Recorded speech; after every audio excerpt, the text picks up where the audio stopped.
Welcome back to Narrations.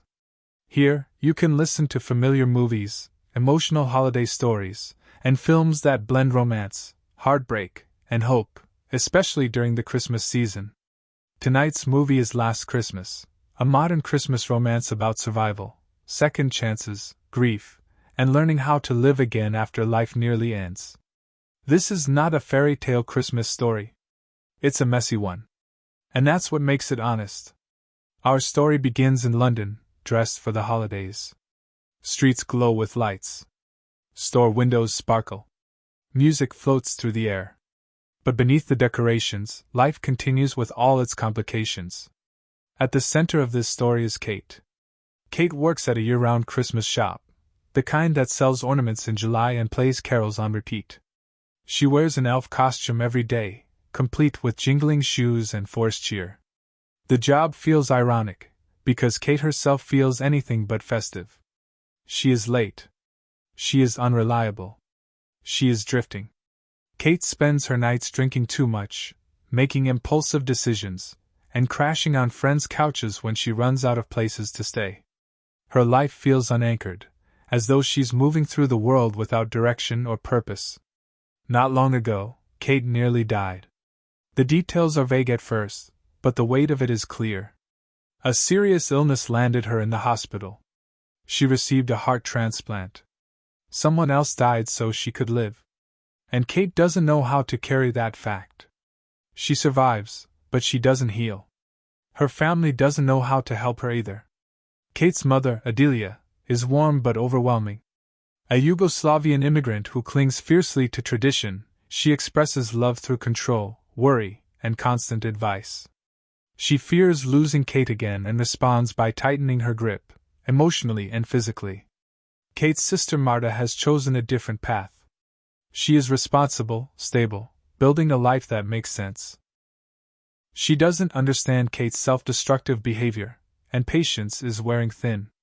Kate feels judged everywhere she goes. At home. At work. Within herself. Her boss, Santa, a strict but oddly affectionate woman who owns the Christmas shop, sees Kate as both a problem and a responsibility. She scolds her constantly but never fires her, sensing that beneath Kate's chaos is someone deeply wounded. Kate once dreamed of becoming a singer. She attended music school. She believed she was special. Now she barely believes she's functional. And then, one day, she meets Tom. Tom appears suddenly, smiling, gentle, attentive. He notices Kate when she least expects it. He listens instead of fixing. He asks questions that feel sincere rather than invasive. Tom doesn't rush her. He walks with her through the city, pointing out small details, architecture, birds, moments people usually ignore.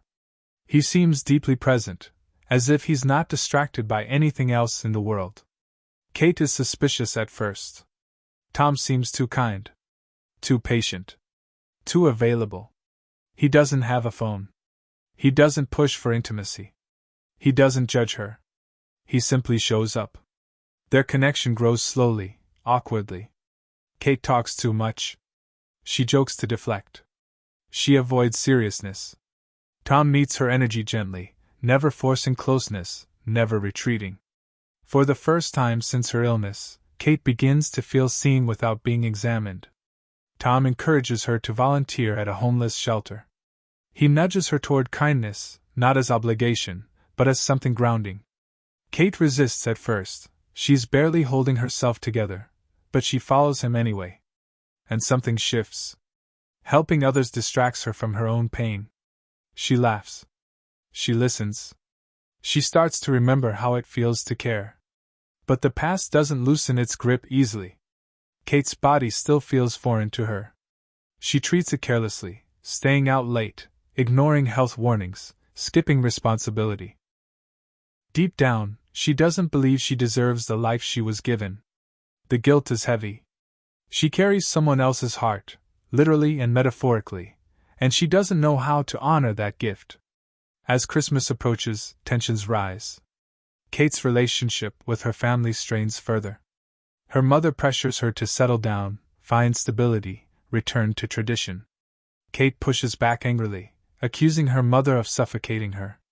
Her friendship circles thin. Couches disappear. Doors close. And still, Tom remains. He doesn't demand explanations. He doesn't rush her healing. He simply invites her to live differently, more consciously, more kindly. But there are things about Tom that don't add up. He avoids being seen by others. He doesn't seem to have a home. He disappears unexpectedly. Kate notices inconsistencies but pushes them aside, afraid that questioning him might break whatever fragile peace she's found. As Christmas lights glow brighter across London, Kate stands at a crossroads. She can continue drifting, numbing herself to the miracle she survived. Or she can face the truth she's been avoiding. That surviving isn't the same as living. And that maybe, just maybe, the reason she's still here is not accidental. As the days count down toward Christmas, Kate begins to sense that something about Tom, and about herself, is leading toward a reckoning she can no longer postpone. Because some gifts aren't meant to be kept. They're meant to be passed on. As Christmas draws closer, London seems to glow brighter, but inside Kate, something restless begins to stir. The more time she spends with Tom, the harder it becomes to ignore the questions she's been avoiding. Tom encourages her to reconnect, not just with people, but with herself. He nudges her toward music again, reminding her that singing once made her feel alive. He urges her to call her sister, to soften the anger she's been carrying.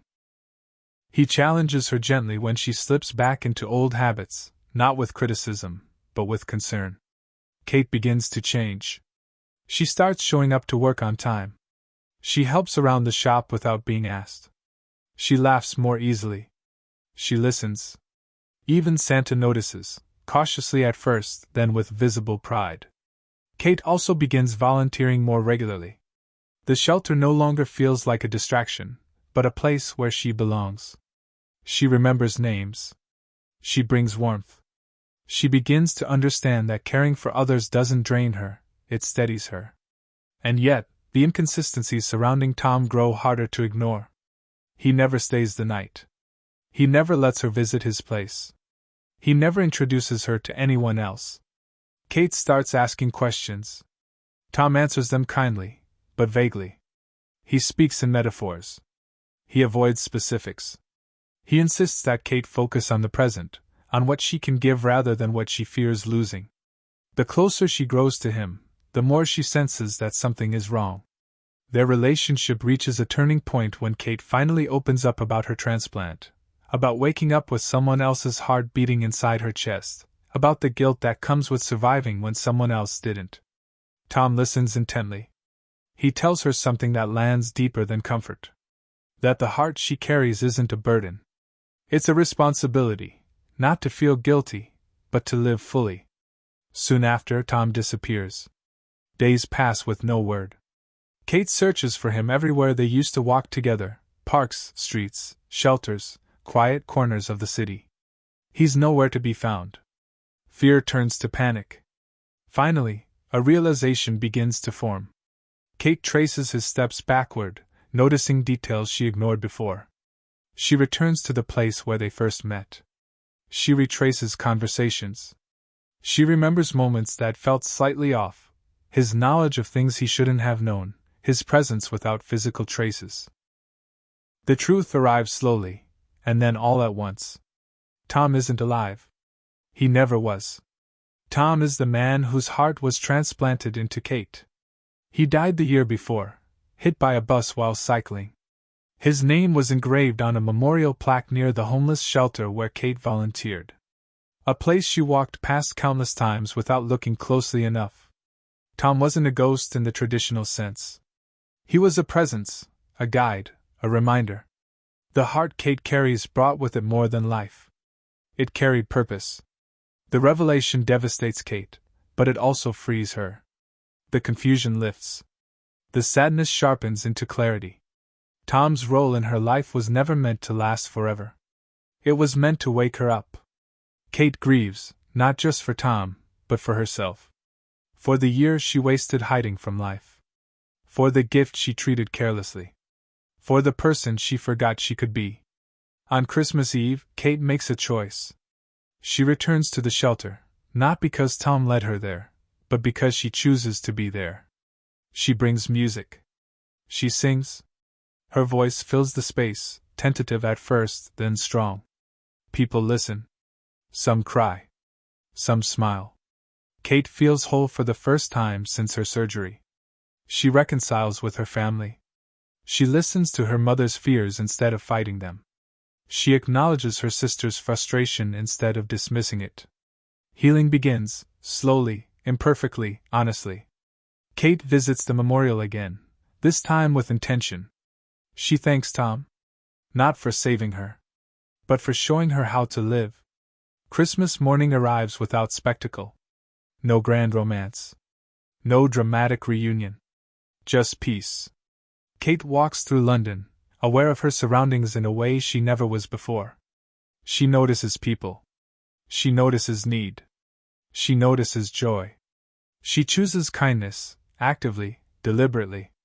The title Last Christmas takes on its true meaning. Last Christmas, Kate nearly died. This Christmas, she finally lives. The film closes not on romance, but on purpose. On the understanding that love doesn't always stay, sometimes it transforms us and moves on. And that the greatest way to honor a gift is to use it fully. Last Christmas is a story about grief, survival, and learning that life after loss isn't about replacing what's gone, it's about carrying it forward in meaningful ways. If you enjoy listening to Christmas movies that blend romance, emotion, and personal transformation, you'll find many more stories like this here.